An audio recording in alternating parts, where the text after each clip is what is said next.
La política de los derechos culturales surge como una respuesta a una necesidad muy sentida de revisar el paradigma en el que estaba inserta la gestión cultural desde el Estado. Entonces es parte de un diagnóstico que reconoce, que identifica que ha habido una inversión muy concentrada en la GAM y específicamente entre la estatua de León Cortés y el Museo Calderón Guardia, una inversión de casi el 90% de los recursos en cultura, muy concentrada también, por ejemplo, en música o en las artes, y no así en las culturas, digamos que son todo un imbricado y que nos permite, digamos, una revisión como del paradigma de cómo estamos entendiendo cultura.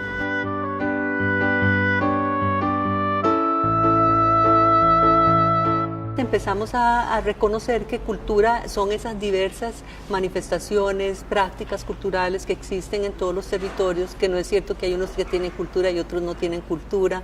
digamos, a romper con todo ese paradigma que era un paradigma heredado realmente colonialista y a construir, digamos, desde otro paradigma que plantea que todas esas manifestaciones que hay en todo el territorio nacional son valiosas, son importantes, que hay que protegerlas, revitalizarlas, darles espacio y entonces saber cultura como un eje transversal y fundamental del desarrollo, un eje transversal y fundamental en el modelo de país que queremos vivir y también en especial a reconocer el derecho de la ciudadanía en general a manifestarse, a expresarse, el derecho a tener sus propios medios de comunicación, el derecho a organizarse en torno a la cultura. Por eso es que hablamos de una política de derechos culturales.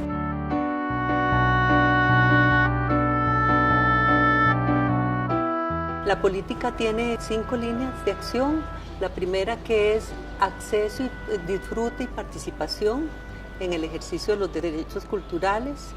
La línea de gestión del patrimonio,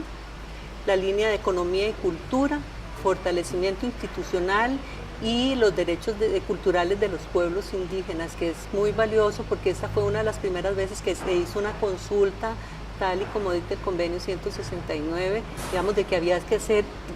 consultas en todos los territorios para poder recoger cuáles eran esas demandas, necesidades, esas propuestas de los pueblos indígenas. Entonces eso se resume en un capítulo de la política y es muy, muy significativo que hayamos podido, digamos, generar ese producto también.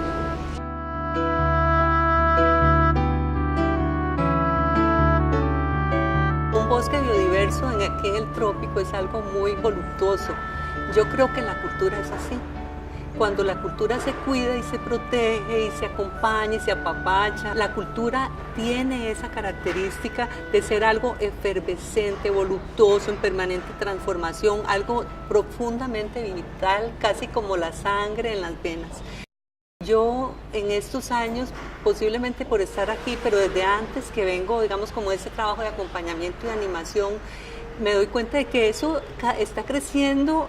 a ojos vistas, ¿verdad? Es como un bosque que se le está dejando crecer y está creciendo a ojos vistas. Y si hace, digamos, 5 años habían 5 colectivos en San José, hoy hay 30, 40. Y así en las regiones también han surgido redes, asociaciones, organizaciones, casas de la cultura, centros culturales, emprendedores culturales por montones. Evidentemente, más que el Estado hacer cultura, producir, lo que tiene que hacer es